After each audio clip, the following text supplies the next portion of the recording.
एक बार एक छोटे से गांव में उस्ताद सलीम नाम का एक व्यक्ति रहता था, जिसे कबूतरबाजी का बड़ा शौक था।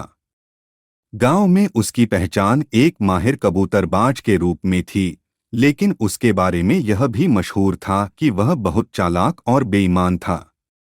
वह अपने फायदों के लिए दूसरों को धोखा देने से भी पीछे नहीं हटता था।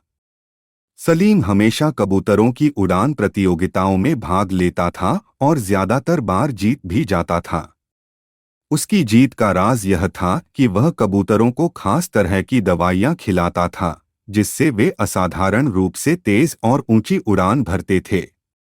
लेकिन वह यह बात किसी को नहीं बताता था। धीरे धीरे उसकी बेईमानी के किस्से गांव के बाहर भी फैलने लगे, लेकिन उसके पास हर बार बचने का कोई न कोई तरीका होता था। एक बार गांव में एक बड़ी कबूतरबाजी प्रतियोगिता का आयोजन हुआ। इसमें जीतने वाले को बड़ी इनामी राशि मिलने वाली थी, इसलिए सलीम ने इस बार और भी बेईमानी करने की ठान ली। उसने अपने कबूतरों को और ज्यादा शक्तिशाली दवाइयां खिलाई, ताकि वे बाकी सभी कबूतरों को मात दे सकें। प्रतियोगिता शुरू हुई और जैसा सलीम ने सोचा था, उसके कबूतर सबसे आगे निकल गए। लेकिन तभी एक अजीब घटना घटी। उसके कबूतर अचानक थककर नीचे गिरने लगे और उड़ नहीं पाए।